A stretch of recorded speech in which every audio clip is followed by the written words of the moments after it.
আল্লাহ তাআলা আমাদেরকে যত রকমের নিয়ামত দান করছেন, সব নিয়ামতগুলো কিন্তু আমরা গণনা করে শেষ করতে পারবো না।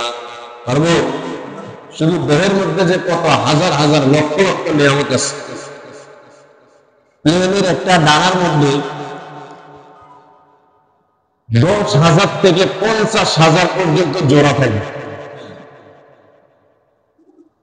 যে প্লেনের যে ডানাগুলো আছে না, এক একটা ডানার মধ্যে 10,000 থেকে 50,000 যন্ত্রপাতি থাকে। আল্লাহ পাক রব্বুল আলামিন সপ্তাহের সর্বশ্রেষ্ঠ দিন পবিত্র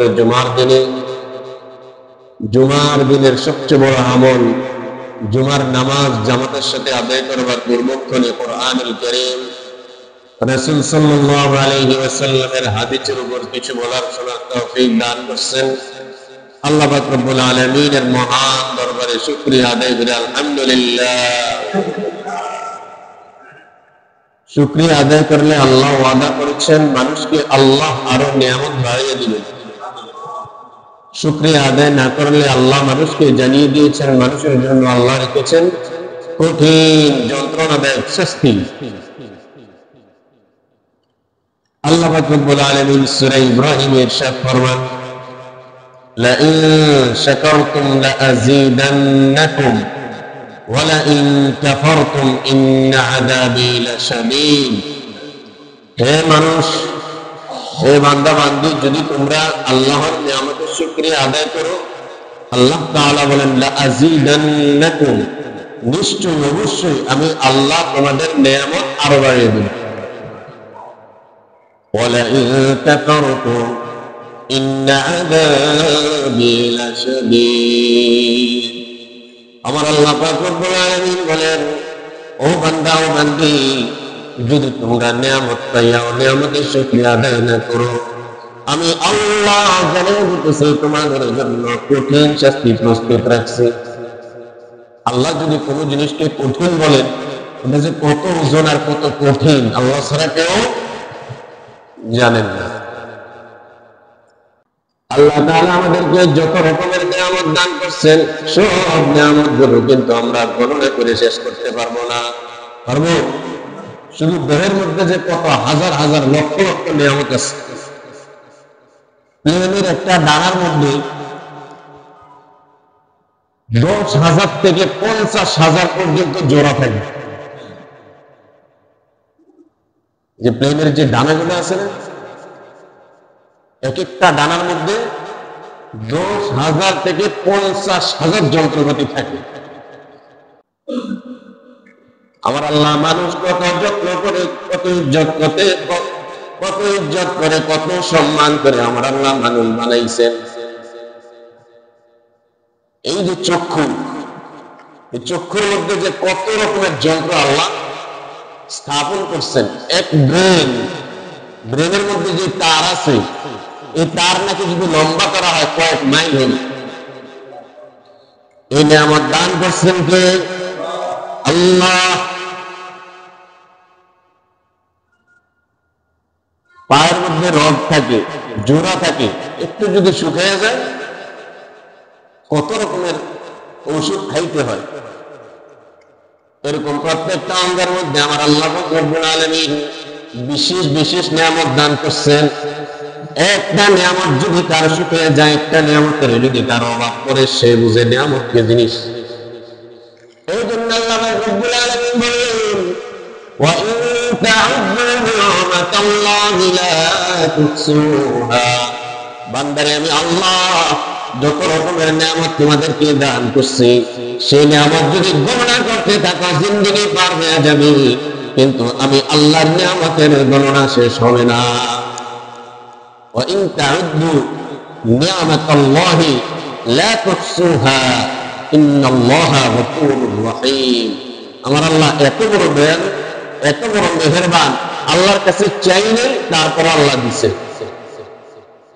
পুরা দেহটাকে আল্লাহর কাছে চাই আনছি? কেউ চাই নেই। মায়ের পেটে যখন আমরা ছিলাম, কোন ব্যক্তি আমরা আল্লাহর কাছে চক্ষু চাই নেই। আমার আল্লাহ তাআলা যত্ন করে এত সুন্দর নিয়ামত চক্ষু দান করছেন। মায়ের পেটে যখন ছিলাম আল্লাহর কাছে সুস্থ হাত পা আমরা চাই নাই, কিন্তু আমার আল্লাহ এত যত্ন করে সুন্দর করে এত নিখুঁত ভাবে আমাকে আল্লাহ দুইটা হাত বানাইয়া দিচ্ছেন। মায়ের পেটে যখন ছিলাম আমি আল্লাহর কাছে পাও চাই নাই, আমার আল্লাহ এত যত্ন করে নিখুঁত ভাবে বানাই আমাকে জমিনের মধ্যে পাঠাইছেন। মায়ের পেটের মধ্যে যখন ছিলাম আল্লাহর কাছে এত সুন্দর চেহারা আমি চাই নাই। আল্লাহ রব্বুল আলামিন বলেন, পৃথিবীর মধ্যে যত রকমের মাখলুকাত আমি সৃষ্টি করছি তার মধ্যে সবচেয়ে আকর্ষণীয় আর সুন্দর করে আমি আল্লাহ মানুষ বানাইছি। ওয়াত্তিন ওয়াজ্জাইতুন وطور سينين وهذا البلد الأمين لقد خلقنا الإنسان في أحسن تقويم। আল্লাহ চারটি জিনিসের কসম করে আল্লাহ বলতেছেন।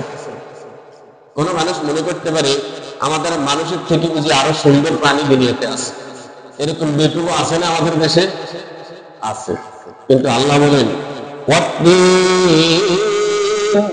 والزيتون وطور سينين وهذا البلد الأمين। আমার আল্লাহ বলেন, বান্দারে আর কি দিয়া তোমাদেরকে বিশ্বাস করাবো, আমি আল্লাহ চারটা জিনিসের কসম খায়া বলতেছি। তিন তিন ফল সৌদি আরবের মধ্যে পাওয়া যায় ডুমুরের মতো। আল্লাহ রাব্বুল আলামিন তিন ফলের কসম করে বলতেছেন ওয়াজ্জাইতুন, আমার আল্লাহ রাব্বুল আলামিন জাইতুনের কসম করে বলতেছেন ওয়াত্তিন ওয়াজ্জাইতুন ওয়াতুরি সিনিন, তুরি সিন পাহাড়ের কসম করে আমার আল্লাহ বলতেছেন ওয়াহাদাল বালাদিল আমিন। আমার আল্লাহ তাআলা পৃথিবীর সবচেয়ে নিরাপত্তার শহর পবিত্র মক্কা নগরীর কসম করে বলতেছেন লাকাদ খালাকনাল ইনসানা ফি আহসানি তাকওয়িম। আমার আল্লাহ বলেন, বান্দা বান্দী যত সুন্দর চেহারা তোমরা দেখতেছো, মানুষকে যখন থেকে আমি আল্লাহ সৃষ্টি করছি সেই সৃষ্টির শুরু থেকে আমি আল্লাহ এত সুন্দর আকর্ষণীয় চেহারা দিয়া তোমাদেরকে বানাইছি। মানুষের সুন্দর আর আকর্ষণীয় চেহারা এটা কি নতুন কিছু? একেবারে আদম আলাইহিস সালাম থেকে নিয়ে কিয়ামত পর্যন্ত আল্লাহ মানুষের সুন্দর সুন্দর চেহারা দিয়েই বানাইবেন আর পাঠাইবেন জমিনের মধ্যে। সুতরাং বানর ছিল মানুষ, নাউজুবিল্লাহ বলবেন না। এগুলো সব কল্প কাহিনী, ভুল ধারণা। এই সমস্ত অভিশপ্ত ইতিহাস আমাদের মুসলিম দেশের বইয়ের মধ্যে যদি পাওয়া যায় তাহলে এই দেশের মধ্যে গজব পড়বে না পড়বে কি? এই দেশ স্বাধীন হয়েছে 52 বছর, 55 বছর হয়ে গেছে, এই দেশের সঠিক ইতিহাস এখনো সিলেবাসের মধ্যে প্রবেশ করানো হয় নাই। বাংলাদেশ আসলে থেকে এই দেশ সর্বপ্রথম স্বাধীনতা লাভ করছে 47 সালে। ইংরেজদের থেকে ওলামায়ে কেরামের নেতৃত্বে এই দেশে বিশাল আন্দোলন হয়েছিল। এই আন্দোলনের ঘটনা, এই আন্দোলনের ইতিহাস আমাদের দেশের ছেলেরা জানে না। চুরি করা হয়েছে ইতিহাস, গোপন রাখা হয়েছে ইতিহাস। সময় এসেছে আমাদের দেশের কোমলমতি বাচ্চাদেরকে এই দেশের সঠিক ইতিহাস জানালেন। সিলেবাস আসতেছে, সিলেবাস প্রণয়ন করেন। ব্রিটিশদের থেকে এই দেশের ওলামায়ে কেরামের ভূমিকার মাধ্যমে কিভাবে দেশ স্বাধীন হয়েছে এই দেশের মানুষদেরকে জানাতে হবে। আমরা সিলেবাসে দেখতে চাই 1971 সালের ঘটনাগুলো যেরকম ভাবে বইয়ের মধ্যে আসতেছে, 47 সালের ঘটনা, ওই সময়ের যুদ্ধ জেহাদকেও এরকম সিলেবাসের অন্তর্ভুক্ত করতে হবে। ফাঁকি দিয়া বুঝানো দিয়া এই জাতিকে আর ধোঁকা দেওয়া যাবে না। জাতি এখন চুপচাপ সচেতন। আল্লাহ রাব্বুল আলামিন আমাদেরকে এত বড় নিয়ামত দান করছেন,